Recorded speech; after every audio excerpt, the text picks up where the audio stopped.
Assalamualaikum warahmatullahi wabarakatuh. Alhamdulillah wassalatu wassalamu ala rasulillah sayyidina wa maulana Muhammad ibn Abdullah wa ala alihi wa sahbihi wa man tabi'a rusydah, amma ba'du. Sahabat-sahabat Guru Ngaji, selamat datang kembali di channel ini. Cerita panjang terkait dengan polemik nasab Alawi bermula sekitar bulan Oktober ya, sekitar tahun 2022 ya. Berarti sekarang sekitar 3,5 tahun ya polemik ini berlangsung. Dan cerita awal itu dimulai dari Banten ya, dari seorang kiai muda yang sangat produktif, Kiai Haji Imaduddin Utsman Al-Bantani, yang saat itu beliau masih menjabat sebagai Ketua Komisi Fatwa MUI Banten ya. Saya nggak tahu apakah sekarang itu masih apa sudah berhenti ya.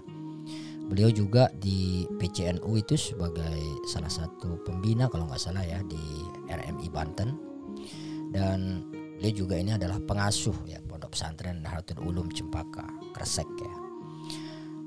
Awalnya hampir nggak ada yang kenal Kiai Imaduddin Utsman Al-Bantani ya, sampai kemudian pada tanggal 6 Oktober beliau menulis sebuah artikel tentang habaib yang kemudian dielaborasi ya nantinya menjadi ulasan-ulasan yang sangat tajam sampai polemik nasab ini menjadi booming ya. Nah, tulisan yang pertama dimuat di nahdlatululum.com itu hampir nggak ada orang tahu gitu, karena website pondok biasanya kan jarang dikunjungi gitu ya, kecuali kalau ada anak kita mau mondok baru kita kunjungi sebuah website pondok pesantren gitu.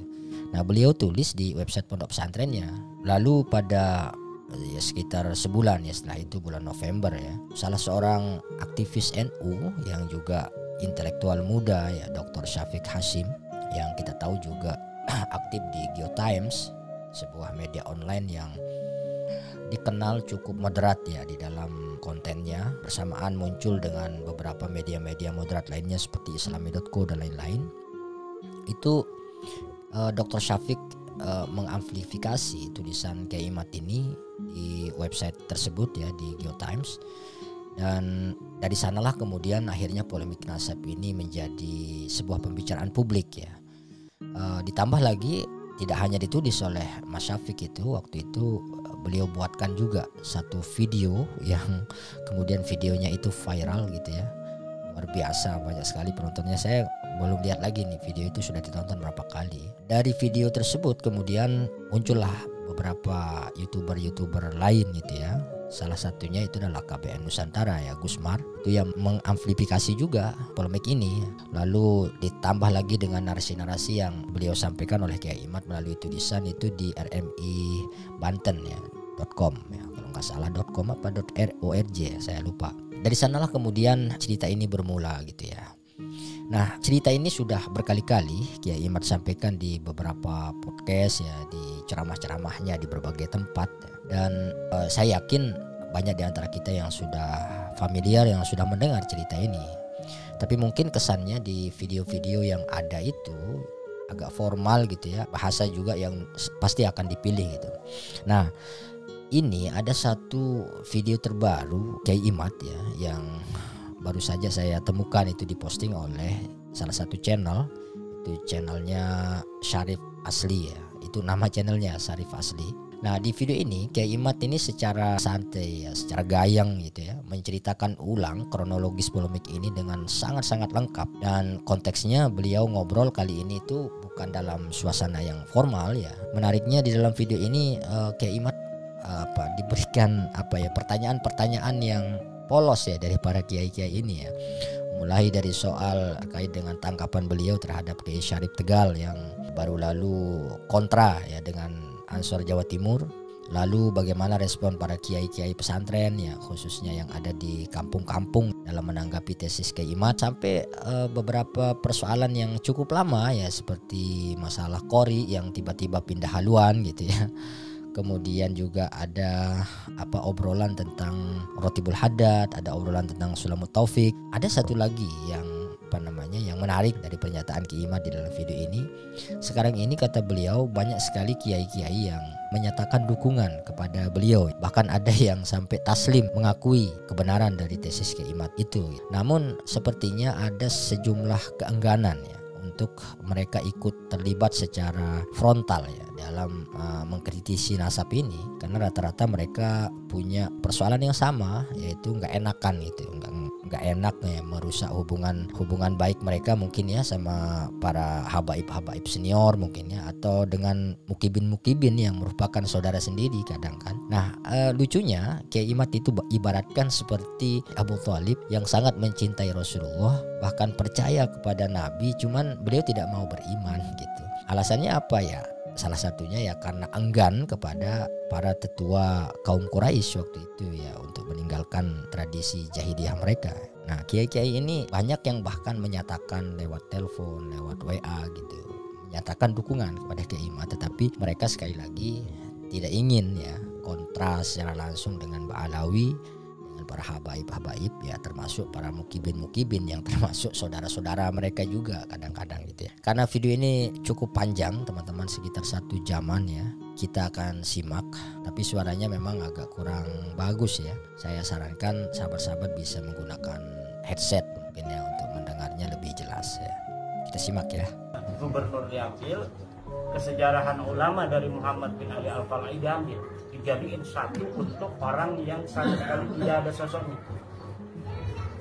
Kemudian mereka mengaku keturunan dari Muhammad Sahib Mirbat. Ini yang Sahib Mirbatnya nggak ada orang.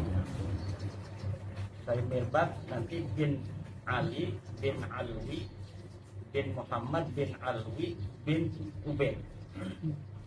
Semuanya nggak ada orangnya sama sekali. Nanti di tahun 732 seorang sejarawan namanya Bahauddin Al-Jibbar As-Suluk di situ menerangkan tentang Ba'alawi. Jadi di Yaman itu ada keluarga namanya Ba'alwi Bani Jadid. Nama Ba'alwinya dapat nyuri dari situ. Nah nanti di abad 9 dia katakan bahwa keluarga kami itu namanya keluarga Ba'alwi. Padahal Ba'alwi ini adalah orang lain. Itu namanya keluarga Syarif Abdul Jadid. Abdul Jadid ini seorang muhaddis. Nanti di abad 9 mereka katakan saya keturunan dari Abu Alwi ini. Yang ditulis itu hanya namanya Jadid bin Abdullah. Nanti si Ba'alawi sekarang ini, Ba'alawi palsu, mengaku bahwa Jadid ini punya adik namanya Alwi. Jadi dia nyangkol dari situ tuh pertama tuh, somot lah. Jadi sejarahnya itu hanya dapat mengut-mengut dari kesejarahan masa lalu yang ditulis oleh para ulama. Bagaimana saya bisa yakin bahwa itu dapat merampok semua? Kan hari ini mereka membuat kitab nasab namanya Samsul Dhahirah. Ketika dia mengaku bahwa Ali Qoli Qasam itu yang disebut dalam kitab suluk itu. Nah dalam kitab suluk itu diakui orang yang setiap salat at-tahiyatul mubarakatuh salawat itu, ketika assalamualaikum ayuhan nabi, katanya dia mengulang-ulang yukarriru assalamu ala nabi ada apa hatta yaruddan nabi sallallahu alaihi wasallam, sampai Nabi Muhammad menjawab. Katanya itu leluhur kami namanya Ali Qoli Qasam, karena di situ disebutnya Ali. Nah tetapi dia lupa kalau as-suluk itu menyebutkan dia punya anak siapa, punya anak paman siapa di situnya. Nah pas sekarangnya ini dalam kitab mereka itu beda dengan pengakuan apa yang ditulis oleh sejarawan itu. Misalnya dia punya anak namanya punya anak paman namanya Anu. Di sananya dalam kitab Samsul Dhahirah sekarang ini nggak ada. Jadi mereka itu tidak cermat dalam mencuri. Harusnya kalau mencuri itu yang hati-hati dong, dibaca yang benar gitu. Supaya nanti ketika diverifikasi semuanya benar. Kayak pakai muqaddam Muhammad bin Ali, di situ disebutin wa min baiti Abi Alwi Muhammad bin Ali, bahwa dari keluarga Abi Alwinya Bani Jadid itu ada yang namanya Muhammad bin Ali. Kata Hanif Alatas itu pakai muqaddam. Cuma sayang dia nggak baca selanjutnya bahwa di situ Muhammad bin Ali-nya disebut punya anak namanya Hasan. Nah, sedangkan Baqi Muqaddam dalam kitab-kitab Bali sekarang nggak punya anak namanya Hasan. Nah, dari situlah cara-cara kita mengetahui kebohongan sejarah yang ditulis oleh mereka dengan mengakui sejarah yang ditulis oleh orang lain yang benar-benar terjadi pada saat itu, yaitu dengan baina maktubatin wa maktubatin ukhra wa baina kitabin wa kitabin akhar, itu akan terbongkar karena tidak bisa orang berbohong tanpa ada cacat sama sekali kecuali Al-Quran. Kalau itu bukan Al-Quran, pasti di situ lawajadu fi ikhtilafan katsira. Jadi ada kontradiksi, pasti ada kontradiksi. Dari kontradiksi itu kepalsuannya dapat terbongkar. Dan itu tingkat keyakinannya itu bisa fakta ilmiah, ya bisa 100%. Makanya mereka nggak berani ketemu begini. Ayo kitabnya mana, nggak bakal berani. Nah, fakta ilmiahnya jelas. Kalau nggak ada saksi mereka berani, tapi kalau disaksikan oleh kiai, profesor, pakar-pakar peneliti nggak bakal berani karena nanti mereka yang akan menjustifikasi nasabah palsu. Makanya maunya dia di Rabita Alawiyah. Kalau di Rabita Alawiyah tidak ada nanti yang menandatangani. Begitu. Nah, kalau tadi tanya Yai Sultan, asalnya apa? Ya asalnya saya mau kibit. Asalnya saya kibit. Ini rumah yang biasa di ini kabit-kabit. Ini biasa kompasi. Jadi kalau ada habib dari Kediri ke Banten, ya dia nyari-nyari kibit kan. Siapa sih yang orang kira-kira gampang dibohongi, yang kelihatannya orangnya baik gitu. Itu udah ada jadwalnya, mereka kayak multi level marketing. Oh kalau di Tangerang ini yang blon nih gitu, matutin. Ya sering kesini. Mangkap Sobri. Yang dari Jakarta mau ke Palembang, mampir dulu. Walaupun dari Belaraja itu mengkol dulu 12 kilo ke sini. Kan 12 kilo ke sini. Enggak apa-apa, yang penting dapat tambahan. Dan dia itu nggak bakal mampir kepada orang yang bukan kibin, karena nggak bakal bisa diambil sesuatu. Dari situlah, karena kita ini marhaba kepada Rasul dari kecil kan. Jadi tujuannya kita menghormat kepada Nabi, mencintai Nabi. Mudah-mudahan ada barokah kan. Dan begitu dengan menghormati keturunannya. Tetapi ternyata kok lama-lama kayaknya bukan ini orang-orang. Terutama ketika melihat video-video dia berani nampar kiai. Kan kiai-kiai di Jawa Timur itu yang keturunan Wali Songo kadang pakai Habib juga dia. Ada yang pakai Habib, terutama di Madura. Jadi kiai keturunan Sunan Giri bisa pakai Habib, didatengin tuh sama Habib ke tempat ini juga. Itu tahun 2017-an begitu. Pas videonya saya lihat. Tapi belum yakin saya, ya belum ada keinginan meneliti. Tapi pas 2022 saya bahar di sidang itu udah saya tuh yakinnya luar biasa ketika ada kiai dari Jawa Barat jadi saksi dia. Coba katanya adzan bisa nggak? Adzan Allah Akbar. Asyhadu an la ilaha illallah. Pas asyhadu anna Muhammad berhenti itu. Muhammad tuh kakek ente apa kakek aneh? Itu kan dengan bahasa yang sombong itu kan. Di dalam waktu dia mendapatkan itu hal-hal yang jelek, akhlak yang buruk karena tindak pidana mukulin orang, di sidang dia oleh hakim yang sah yang diangkat negara, kemudian membawa nama Rasul untuk menyelamatkan diri dia dari kejahatan itu dengan menghina kiai itu dan dari Jawa Barat. Kiai ini itu turunan Sunan Gunung Jati, sah sebagai seorang turunan Nabi kan. Lah dia yang ngomong begitu, cuma kiainya belum iya aja. Karena kiainya nggak tahu, kan kiai itu kan biasa begitu, walaupun punya nasab nggak membanggakan. Karena ente yang ngaku ya udah itu cucu ente cucunya bukan anak kan. Itu saya mulai lah. Bismillah. Yang pertama pun yang saya cari itu nasabnya Bahar. Kedua nasabnya Rizik. Udah dua aja, saya nggak mikir-mikir Balawi lain dulu dalam otak. Saya teliti dari bawah. Bahar bin Ali apa siapa. Pas sudah, aduh lama kalau cara begini, mencari dalil dari bawah ke atas itu lama. Saya cari dalilnya rubah dari atas ke bawah. Cari dalil Nabi Muhammad punya anak namanya Siti Fatimah.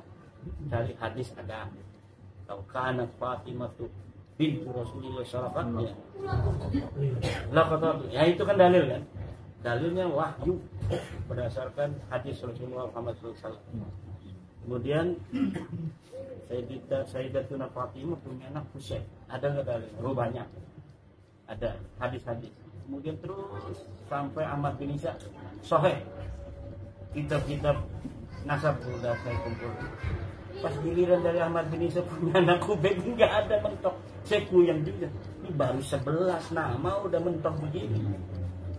Saya cari-cari kitab-kitab yang lain, mudah-mudahan ada. Ya kalau nyambung ya enggak apa-apa, nanti kita akan nasihati dari cara lain kan begitu. Tapi ternyata baru 11 udah ketahuan bahwa ini nasab palsu. Dari kitab Silsilatul Alawiyat, Tahdhibul Ansab, Muntaqilatul Talibiyah, Al-Masdi dengan sejarah Mubarakah. Udah nyata ini nasab-nasab. Mulai saya tulis kesimpulan itu. Saya taruh di webnya pondok, dibaca oleh Dr. Syafiq Hasim PP, ketemu di Bali. Saya angkat ya nanti tulisan, ya kalau berani silakan aja. Diangkat pertama Dr. Syafiq Hasim 6 Mei atau apa itu, 6 November, karena waktu nulisnya Oktober tanggal 13 saya masih ingat. Ini oleh Dr. Syafiq Hasim. Belum ada yang merespon dari masyarakat. Kalau Robita langsung merespon, dia bikin tanggapan 1 lembar, tulisannya Al-Musajjar Al-Kasaf. Dia bilang ini abad ke-5, padahal itu abad ke-10. Bohong dia. Dia bikin jilid abad ke-5. Itu Robita lagi. Jilid di abad ke-5, Abdiddin An-Najafi. Saya cari itu dari kitab-kitab Tarajib, ternyata dia abad ke-10. Yang kedua Abnaul Imam, yang katanya karya Abdul Muammar Yahya, Toba 473. Saya cari Abdul Muammar ini memang keturunan Nabi dan dia nasabah, tapi dia nggak punya kitab namanya Abnaul Imam. Saya periksa kitab Abnaul Imamnya itu, ternyata baru dicetak tahun-tahun ini dan tidak ada manuskripnya, jadi sengaja ditulis saja. Luar biasa. Nah, itu apa dari Rabita Alawiyah, dan suratnya itu saya masih pegang. Surat jawaban itu hanya 2 hari dari ketika Dr. Syafiq Hasim mengangkat itu di YouTube. Kemudian ketika Gus Fuad Pleret itu dipersekusi, baru di situ naik tuh. Jadi harus ada korban dulu. Korbannya Gus Fuad dipersekusi. Gus Fuad dipersekusi baru viral. Karena Gus Fuadnya kemudian nyari-nyari tulisan saya itu diviralkan. Dia kan punya teman-teman YouTube-nya ada 4 orang. Dan 4 YouTube ini kemudian yang ngangkat. Yang lainnya sekarang udah 500 YouTube orang yang nggak dikenal. Jadi masing-masing itu mereka hanya karena keinginan berjuang aja. Tidak ada yang itu saling kenal mengenal. Hanya beberapa yang kita kenal itu. Jadi luar biasa gerakan rakyat yang dimulai oleh kesadaran kolektif. Jadi nggak ada kaitan tuduhan-tuduhan ini juga orang. Orang-orang itu berkumpul dari jenderal setelah mereka setuju secara pribadi. Ini saya setuju dengan ini ilmiah. Saya baca referensinya, cari ada. Akhirnya mereka sama. Jadi bukan mereka itu memanfaatkan kita yang memanfaatkan mereka karena kesadaran mereka. Karena mereka mau berjuang bersama kita. Kemarin ada DPR RI juga mantan Kipin Habib Lutfi. Aduh Kiai, saya ini jangankan Habib-Habib yang benar, yang stres saja udah pernah ke rumah saya. Bahkan yang mahal itu yang stres. 100 juta bayar. Jadi yang stres ini anak buahnya dulu datang. Ini rumah bapak, DPR akan mendapat barokah. Bermimpi bahwa harus ke rumahnya bapak DPR. Padahal kok. Jadi, tapi katanya syaratnya harus nyiapin uang 100 juta. Ya, di DPR yang ngomong ke saya itu. DPR, nah, pakai arloji nih, yang mahal itu. Kelihatan. Buat Habib boleh. Ya Rolex yang asli itu kan bukan kaleng-kaleng. Kalau Rolex kita itu kan Rolex yang 300. Mobil Alphard ambil barokah kan. Ada bupati itu di Lampung. IS pertamanya yang itu. IS enggak kayak Alphard kan, tapi kalau sudah dimodif itu modifnya aja 600 juta. Ngejemput dia mau ceramah di Lampung. Pas ngejemput ngomong, ini mobil bagus, boleh buat ambil. Beberapa bulan lagi diundang lagi di sana. Dia pengen dapat barokah lagi bupati ini. Jemput lagi ke bandara. Pakainya udah beda kan, orang itunya udah diambil. Alfa diminta lagi ya, diminta lagi. Nah ini pas diminta lagi dia kasihin, tapi dianya dia marah-marahin sama istri. Habis mereka. Akhirnya curhat kepada ketua PWI Lampung. Sadar sekarang. Ya sadarnya setelah miliaran itu. Nah kalau model kita kan setelah ratusan ribu aja. Karena nggak punya duit. Saya sering pasti pada Korea minta 12 juta mau pergi ke Maroko. Udah loh, anak saya baru berangkat 8 juta.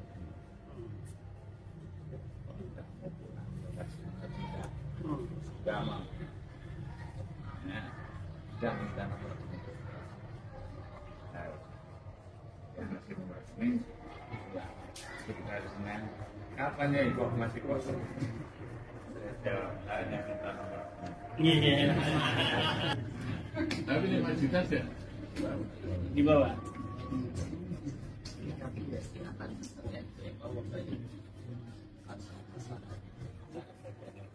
Kita udah nyiapin dari sana katakan kita yang tato. Ya. Kita udah siapkan, udah dijadwalkan tanggal 1 Mei waktu 6 Mei atau 1 Mei. Surya katanya mau Basol Masail khusus Kiai dengan Surya. Siap Kiai, siap. Ya kan? Surya itu. 2 hari sebelumnya diminta dulu sama Kiai Mahbub ketua LBS. Coba Kiai ininya materi Kiai kirimin ke saya. Kirimin sama saya. Pas dibahas tuh sama Surya, nggak bakal kejawab ya gini. Nggak bisa, nggak berani, akhirnya nggak jadi. Ada Surya yang masih beberapa orang yang kibin itu. Tapi 99% dari seluruh pengurus itu setuju dengan penelitian saya. Cuma penakut aja, tidak mau menanggung resiko, atau memang kebijaksanaan karena takut dibawa. Kalau PBNU dulu kan yang ngomong, nanti dibawa belum bisa kacau.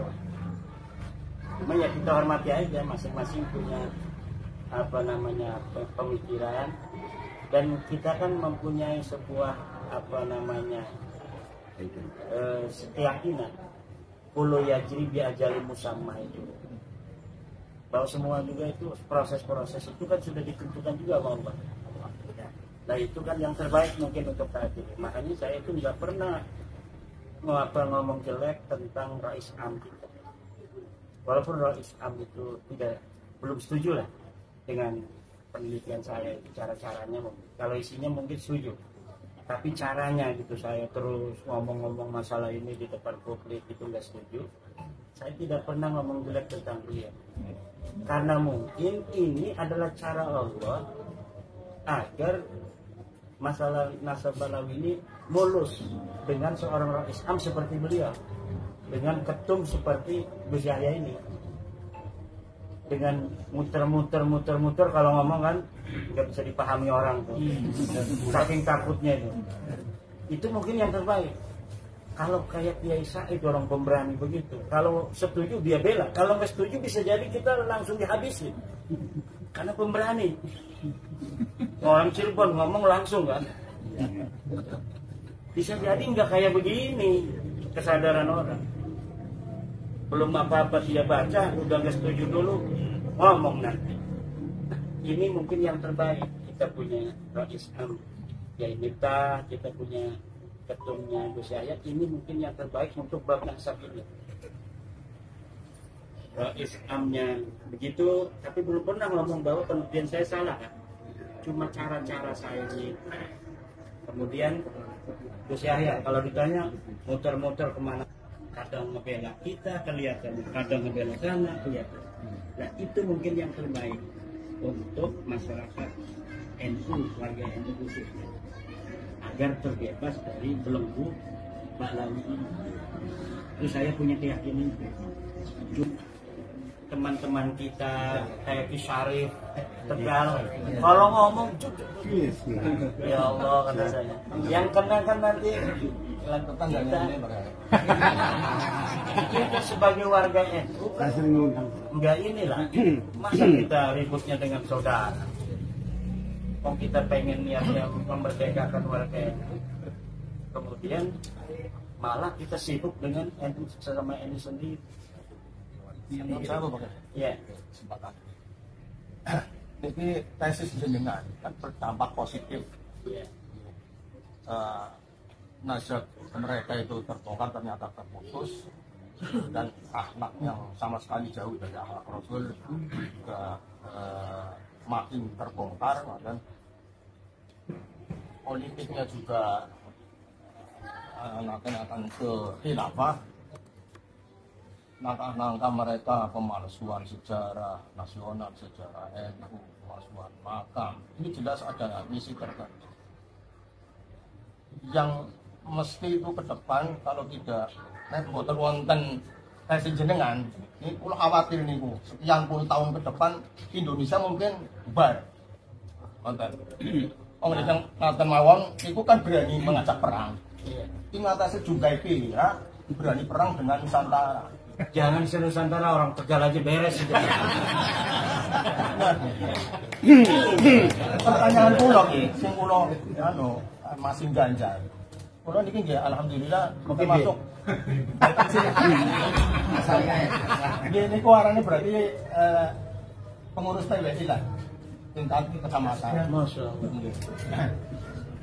Di mana-mana Tegal itu mulai terbuka pelantikan PWI. Bahkan Sewu harlah PWI tahun depan insya Allah dari daerah timur nemu bencana. Pada sakit rawuh Nadiin nengakan warga Nadiin sing pun terbuka. Nadiin masih banyak yang belum terbuka ya. Master barisan panjenengan. Dan yang saya ganjal ngatanya itu pemerintah sing ngatasi uripe mangane sing negara terancam oleh mereka. Diam-diam saja itu aslinya itu langkah jenengan bela apa boten. Nek Dudung Abdul Rahman jenderal itu nggih. Itu ada sama pribadi dulu. Negara itu kan punya standar ininya, standar operasionalnya, SOP. Jadi kalau dalam takaran mereka itu belum terlalu berbahaya, betul, ya mereka persilahkan kepada masyarakat aja. Jadi ini menurut negara ini belum sampai derajat berbahaya. Dan tadi kalau kata Haji ngomong pemerintah kalau nggak ada versi saya 20 tahun lagi hancur, 50 tahun belum tentu juga. Kalau nggak ada versi saya kita aman-aman aja kan, nggak merasa apa-apa kan.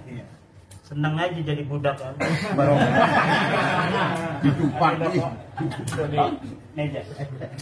Tapi seneng aja kan kita. Bahkan adanya tesis saya itu yang bikin itu ada yang sampai nangis ke saya. Tapi nanti kemudian kan politik mereka itu kan sukses. Kita sudah punya imam besar. Tapi kitanya seneng aja kalau nggak ngerti, nggak paham. Berarti selama ini ada. Dulu pernah saya ikut namanya Densus 26 Demas Samar. Dulu pernah Demas Samar mengatakan Densus 26 termasuk di antara narasumber itu kayak As'ad Said Ali. Ya. As'ad Said Ali yang menjadi intelijen. Di antara yang disampaikan oleh As'ad Said Ali dari tim itu mengatakan 2030 itu yang pertama dihancurkan adalah NU. Nah, itu dari tim. Setelah NU 2030, 2045 itu adalah Indonesia. Nah, apa kira-kira mungkin dari apa yang terjadi sekarang mereka sudah menguasai berbagai lini itu masuk bagian daripada mereka, strategi mereka. Kalau kita lihat itu kayaknya para habib itu hanya seperti pemain sandiwara, ada figuran, ada peran keras, peran lemah lembut, ya, peran dawir dan lain sebagainya. Kalau dari kemarin waktu ikut Densus 26 nanti As'ad Ali menyampaikan seperti itu. Ya biasa itu kan intelijen, tahu lah, tidak ada rahasia. Kalau kita makan cara pandangnya dari bawah ke atas, kalau beliau kan udah dari atas ke bawah. Jadi kita juga pernah ketemu dengan Biasa setelah Bab Nasr. Ya beliau sama juga, cuma kan itu levelnya level informasi intelijen itu tidak sama dengan informasi biasa. Jadi informasi yang sandi begitu, yang tahu juga hanya orang-orang tertentu. Bisa saja begitu. Tapi yang jelas usaha-usaha mereka itu dari merubah sejarah, bikin makam palsu, itu adalah untuk menguasai masa depan. Kayak kucing, macan itu untuk membuat tanda-tanda itu dengan kencing kan. Ini kekuasaan kita. Jadi bikin artefak dulu dia. Untuk orang mengetahui bahwa ini kekuasaan saya, itu buktinya ada kencing saya di sini. Nah, bikin makam itu begitu juga. Kita ini di Tegal lebih dulu. Buktinya makam-makam keramat semuanya bin Yahya, bin Syihab, bin Segar. Kalau Kiai Subhan itu nggak ada makamnya keramat dia leluhurnya di sini. Agak begitu nantinya. Nah sekarang dengan adanya nama kota dijadikan sebagai haul, itu sudah secara ilmu klandestin, itu cara untuk mengakuisisi dan menyihir masyarakat di tempat itu. Habib Banu awal Tegal, oh berarti ini pemimpinnya orang Tegal itu ulamanya ini. Untung sekarang ini kita udah pada sadar. Jadi mereka, kalau orangnya sadar kan ini haul Solo, misalnya masih mereka nggak malu kan, masih aja tuh haul Solo. Tapi masyarakatnya udah sadar. Itu lama-lama juga ditinggalin. Oh sejarahnya di sejarah mereka keramat-keramat anu palsu semua. Hafal hadis sekian juta palsu. Saya berani memasukkan itu Malang katanya hafal hadis sekian juta palsu. Saya teliti sanadnya dari mana hadisnya. Hadis itu ya tajwid sanad. Mak mondoknya di mana nggak ada. Dia ketemu musnidud dunyanya sama siapa nggak ada. Malah yang nggak ngaku-ngaku musnid yang udah pernah ketemu musnid. Saya ketemu dengan kiai yang nggak kelihatan kiai, ternyata dia dapat sanad seluruh kitab hadis dari Syekh Yasin Pasha. Sementara orang yang tidak pernah ketemu dengan musnidud dunya, baik Al-Ghumari kalau dia agak tua dulu masanya, maupun Syekh Yasin Pasha, maupun yang kemarin baru meninggal di Mesir, Syekh Muhammad bin Ibrahim bin Abdul Ba'is Al-Fatani, baru meninggal. Itu mufti dunia Terus yang di Mekah. Nah, dia nggak pernah mondok hadis itu, tapi kemudian disebut Al-Imam Al-Muhaddis. Ini kesenangan mereka itu.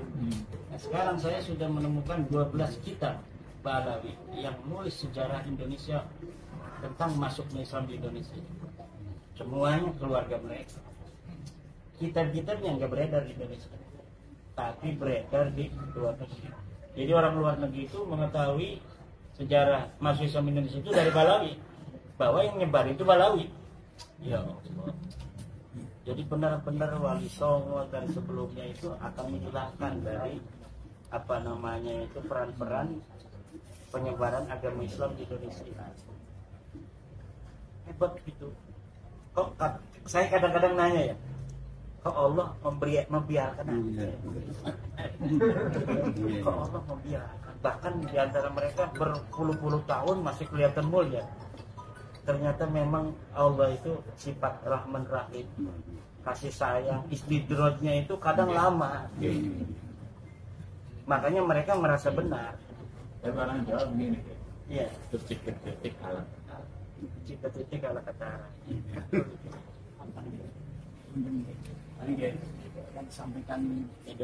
yang disampaikan jenengan banyak yang muafak, termasuk Muslim Nahdlatul Ulama. iya. Tapi yang sekarang kenyataan dengan kami ketemu dengan jenengan, jadi sedikit paham karena saya ini masih di antara dua jalan. Kalau ketemu Kiai Subhan masih mengatakan saya mau kipin. Biar wajahnya kelihatan ya. Tapi kalau ketemu dengan para habaib, Imadiyah teka. Nah, manjilat benar manjilat kan.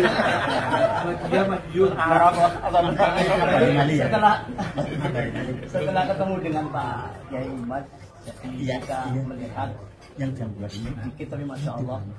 Ya, cuman yang kami sesalkan, apakah ini tidak akan menjadikan merobek silaturahmi khususnya Nahdini dengan ngapunten, dengan munculnya seperti yang aku bilang, bentuk seperti Kiai Syarif tanpa sepengetahuan jenengan. Nah, itu yang bahasa kasar seperti dobol dan sebagainya kan sama dengan mereka kalau begitu. Iya. Nah, ini mungkin ini yang menjadi mohon kepada Pak Kiai biar tidak muncul 1000 Syarif lagi. Cukuplah Syarif Tegal saja. Karena itu akan bikin panas daripada Nahdien. Ya, itu udah 2 kali dia salah langkah. Satu di Demak. Berani datang ke PCNU Demak. Mempertanyakan kan, kenapa Banser apa-apa itu tidak boleh datang atau tidak boleh masuk PWI kan? Apa masuknya? Waktu kata saya, tidak boleh begitu kita kepada Banser, kepada NU. Saya ini Banser nggak lulus, ikut di Klatsat tapi nggak lulus dulu, nggak kuat ya. Oh pusat buah. Nah, maka ketika Kiai Syarifudin begitu, saya kenapa ya itu? Ya kita tugasnya adalah kan untuk membela NU. Dia tidak sesuai dengan bahasa. Wah, kata saya kan perspektif itu namanya. Tidak boleh begitu. Kemarin lagi kita langsung bikin klarifikasi kan, bahwa Kiai Syarifudin yang dikatakan tentang Islam itu tidak mewakili PWI. Karena dia tidak dapat surat mandat dari PWI untuk datang. Memang dia pengurus pusat. Bahkan dulu dia pendiri, tapi pendiri pertama udah bubar. Sekarang mah ininya baru akte notaris baru sekarang. Akte notaris baru karena pendiri pertama itu Tengku Kori, Isale udah keluar semua. Syarifudin Musafar. Nah, itu yang mau ditanyakan itu juga. Iya. Kenapa Sangkori begitu, Kiai? Ya nggak tahu juga saya. Lah orang macam-macam itu. Tapi kalau saya tebak-tebak ya, saya nggak tahu juga artinya dia. Itu gara-gara tes DNA. Tes DNA-nya melenceng kan ya. Sedangkan kalau saya itu kan setuju tes DNA. Bahwa kalau yang ngaku turunan garis laki kepada Rasulullah harus dia satu. Dia ngaku turunan Rasulullah kan garis laki. Tapi L itu Bangladesh. Rohingya. Burma. Burma. Aja memang ya. Mungkin gara-gara itu mungkin ya, tapi nggak bisa nebak. Yang jelas kalau saya orang yang pernah ngobrol begini ngopi, nggak mau saya jelekkan, walaupun dia menjelekkan kita. Termasuk Kiai Qurtubi itu yang ngomong alif kadal, lah nggak mau saya seperti dia. Kenapa? Pernah ngobrol begini, pernah datang ke rumah saya. Jadi walaupun kita berbeda, tapi kalau kita pernah dulu, mungkin kan ada manfaat yang kita ambil dari dia. Mungkin kopinya, mungkin airnya. Nah, Allah itu paling benci orang yang tidak tahu terima kasih. Orang yang pernah memberi manfaat pada kita, kemudian kita caci maki. Nah itu kalau saya nggak bisa.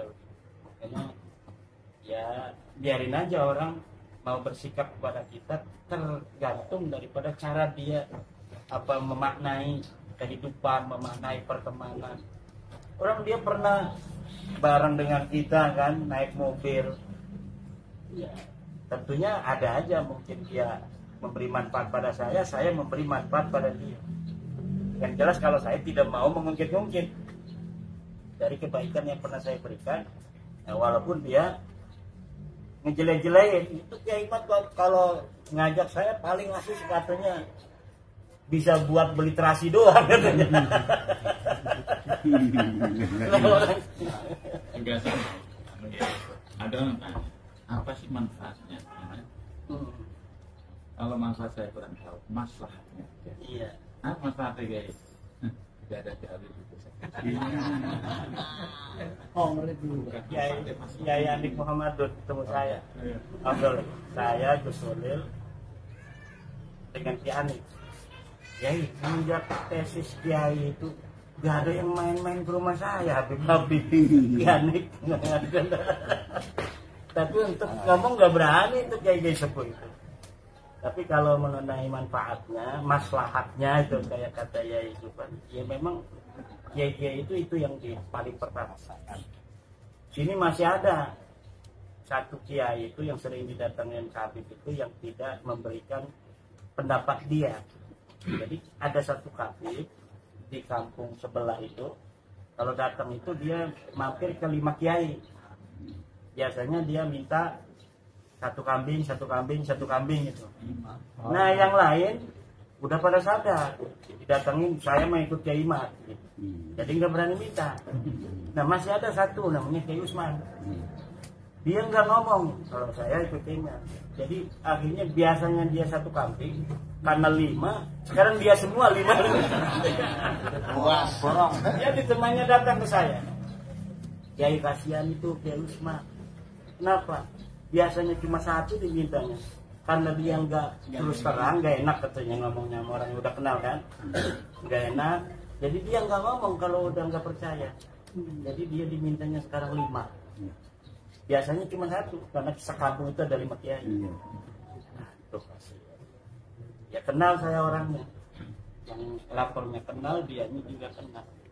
Ya, jadi itu yang dirasakan oleh kiai itu sampai ada Kalimantan.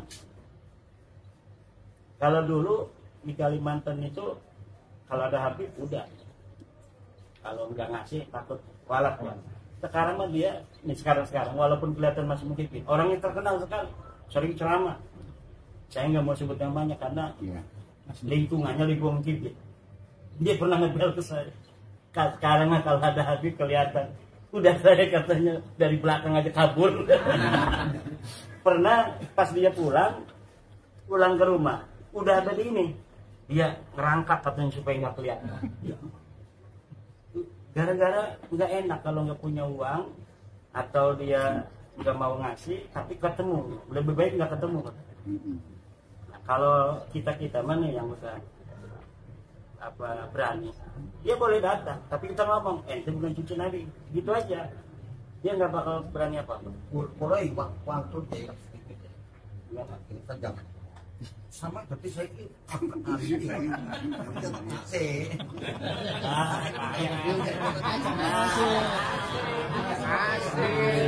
orang menjelaskan yang jadi senjata mereka ulama kita dulu bahas Mbak Khalil tetap itu nggak mempermasalahkan pengamatan atau Mana datanya gitu Mbak Hasim itu. itu yang Mbak Khalil ini dari manuskrip katanya memberikan ijazah kepada yang Mbak Khalil tarik berhadap. Kemudian untuk saat ini juga yang disebut masalah itu kan kata Rais PBNU ulama Sa'diyah saja sudah tidak mempermasalahkan kalau Mbak Alawi tetap adalah Salah kalau sedih. Ya buktinya saya kan masih di dunia enggak. Iya. Iya kan iya. Sebenarnya kalau sekarang di sensus ulama-ulama itu banyakan mana yang percaya enggak? 90% udah nggak percaya. Yang masih duduk sama Habib jadi Mukhyiddin pun artinya nggak percaya. Cuma ada keterkaitan yang dia nggak bisa ngomong begitu. Kayak Abu Thalib lah, zaman dulu itu. Abu Thalib kepada Nabi. Iya, Saya pribadi itu ya tinggalin aja, udah jelas. Kalau dulu ya itu zamannya Mbak Hasim, zaman Mbak Khalil memberikan ijazah Iya. Abdul Halim. Ya artinya kan ijazah itu bisa dilakukan bisa tidak. Zamannya itu belum ketahuan orangnya tukang bohong. Yang dibaca wiridan yang benar yang enggak apa-apa waktu itu. Kalau sekarang nanti sanadnya ini kita apa melayang-layang nggak ada orang. Kenapa sekarang ini kita hebat bisa mengalahkan Balawi? Udah kalah ini Balawi. Karena kita tawasulnya pada Syekh Abdul Qadir Jailani. Orangnya jelas ada barokahnya pada masanya ngajar ngaji. Mereka pada pakai muqaddam yang nggak ada orangnya.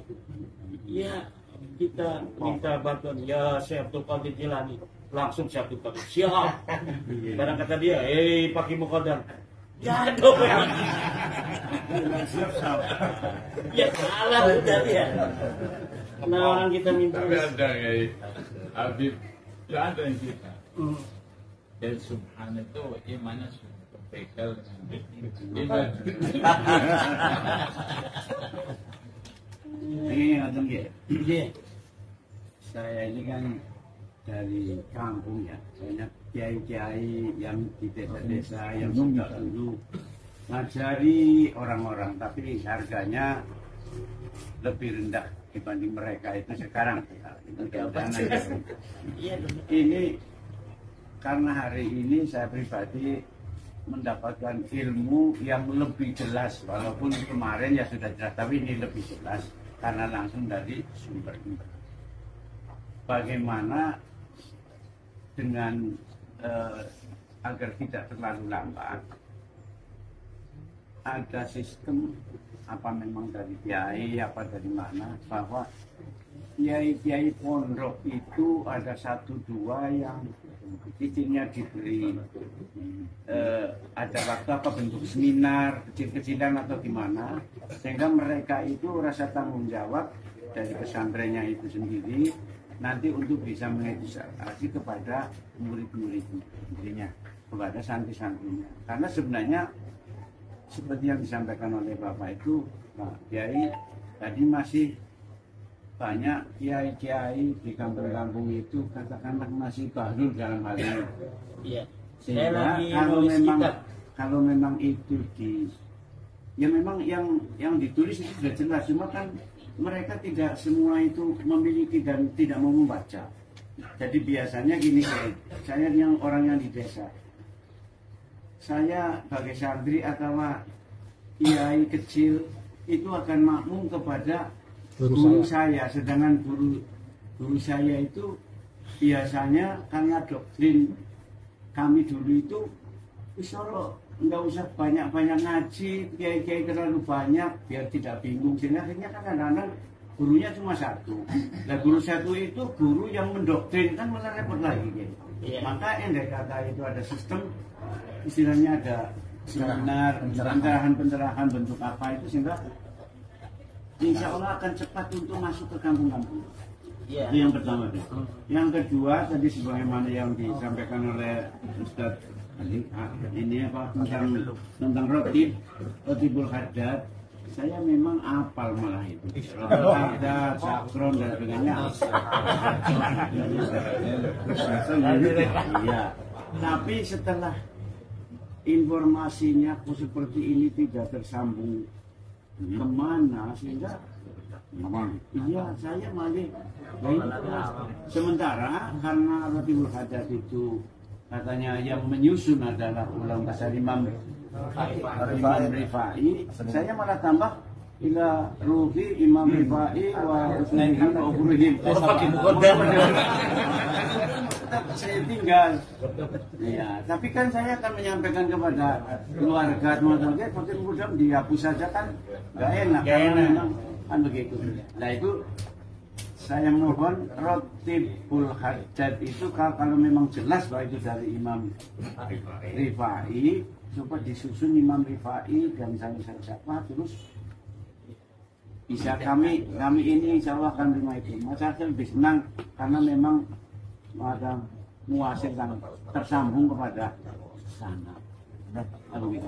Kemudian lagi ini kitab Sulamut Taufik saya juga kaget karena dari Ploso itu Kiai menyatakan bahwa kalau tidak percaya maka sanadnya tidak nyambung karena Sulamut Taufik yang ngarang adalah Balawi. Ternyata kok tidak. Itu mohon disusun lagi dan sebagainya yang lebih jelas. Dan kami punya pegangan untuk pencerahan. Iya. Kemudian Sulamut Taufik itu di sana kalau ada orang halal muharraman atau haram halalan itu murtad. Tapi ternyata yang halal diharamkan kalau ada seorang laki-laki yang bukan mereka sesuai dengan muhibbahnya mereka itu hukumnya haram, nikahnya tidak sah, amal ibadahnya itu tidak akan diterima dan harus mengembalikan keperawanannya. Apa itu tidak tergolong kalau menurut Sulam Taufik ini? Apa tidak berarti halal halal? Berarti kalau begitu rijak itu saya murtad ya. Saya kadang-kadang murtad aja dengan teman-temannya ragu juga barangkali kiai-kiai tidak apa-apa. Nah itu makanya itu perlu juga disusun lagi kisahnya terima kasih. Sama persis. Isinya sudah ketawa dan Abdullah Alawi Al-Haddad itu Alawi. Jadi orang yang sejarahnya direbut juga. Karena Al-Haddad itu ada Al-Yafi'i di Tarim itu. Ada Ba'alawi. Perasaan dari mereka yang suka ngambil-ngambil sejarah orang itu menjadi saya ragu kalau itu Ba'alawi. Karena ada Haddad Al-Yafi'i, ada Haddad Ba'alawi. Cuma yang bagus-bagus biasanya mereka ambil. Akhirnya sejarahnya kemudian dikalikan. Karena kalau Haddad Ba'alawi itu dalam buku-buku Ba'alawi disebutkan dia sejak bayi buta. Orang yang buta sejak bayi itu apakah bisa dia ngarang kitab? Ngarang kitab kan perlu menulis. Apakah hanya mendikte gitu dia mengarang kitab? Jadi agak kurang masuk kalau misalnya itu. Cuma saya belum dapat sebuah fakta ilmiah melalui kitab. Tapi saya sudah telusuri hanya bahwa yang saya dapatkan baru bahwa Al-Haddad itu ada 3. Yang satu Al-Yafi'i yang di Tarim itu dengan Al-Ba'alawi, yang satu lagi di Son'a. Al-Haddad yang biasa bukan dari klan-klan yang ada di Tarim. Tapi saya melihat dari kitab Risalatul Mu'awanah itu tidak ada la yusamu minhu at-ta'ali alal ghair. Jadi tidak dicium ada kesombongan dalam kitab Risalatul Mu'awanah.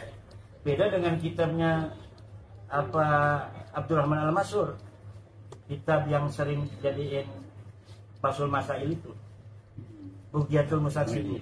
Memang dari awal bagus, tapi di ujungnya itu meninggikan Ba'alawi di atas semua ulama. haram menikah dengan para orang-orang syarifah itu adanya di situ. Kemudian diambil oleh Utsman bin Yahya dan difatwakan di Indonesia oleh Utsman bin Yahya. Nah, tapi kalau Risalatul Mu'awana, Umdat satunya lagi An-Nasaihud Diniyah, ada lagi apa itu tidak tercium aroma kesombongan. Itu kitabnya Abdullah Al-Haddad. Nah, maka saya curiga bahwa dia bukan Ba'alawi. Dan dia memanggil Ba'alawi ikhwatuna Ba'alawi. Ikhwanuna Ba'alawi. Nah, kalau ikhwanuna berarti bukan daripada keluarga. Tapi saya memerlukan bukti eksternal dari keterangan ulama lain yang menyebutkan pengarang kitab Risalatul Mu'awana ini bukan Ba'alawi. Kenapa? Karena kitab-kitab Ba'alawi asli itu semuanya ada kesombongan, semuanya menghina orang dalam. Tapi kitabnya Al-Haddad ini tidak. Saya curiga. Ada kitabnya muridnya Al-Haddad, Tasbihul Fuad. Dalamnya itu semuanya nggak beres. Dalamnya itu adalah cerita-cerita halu dan sebagainya. Kalau ini kitab-kitab yang sekarang di pondok itu ada di Sabtu Mana, semuanya bagus. Kitab-kitab Ba'alawi walaupun depannya bagus, ujungnya itu pasti meninggikan keluarganya. Itu ciri daripada kitab-kitab Ba'alawi. Semuanya Al-Masra'ur Rawi, Burarul Baha'ud Dawi, kitab Al-Juz'ul Latif Abdullah Ali Idrus, kitab Sarhul Ainiyah, semuanya hanya menerangkan kehebatan keluarga yang orangnya fiktif itu. Yang orangnya fiktif, misalnya saya nih pengen dihapus sebagai turunan Hamengkubuwono, bikin nama kita hafal 3 sampai kakek. Sananya itu kita bikin nama sampai Hamengkubuwono, hanya nama-nama saja. Ketika diverifikasi di Jogja ternyata nggak ada, Hamengkubuwono II tidak punya anak namanya Samlawi. Oh, ada dalam data saya. Saya bikin bukunya. Hamengkubuwono misalnya hidup tahun 1500 atau 1700. Saya bikin kitab karya Pangeran Segoro Ireng tahun 1700. Ini buktinya. Tapi tidak sesuai dengan kitab-kitab lain 1700 yang mengatakan Hamengkubuwono ini nggak punya anak namanya Samlawi. Terserah. Pas dites DNA sama Sultan Hamengkubuwono, saya dengan Sultan Hamengkubuwono, DNA-nya beda. Ya udah, ini Ba'alawi ini DNA-nya udah jelas. Jangankan dia ini orang keturunan Nabi, orang Arab juga. Itu yang paling kuat secara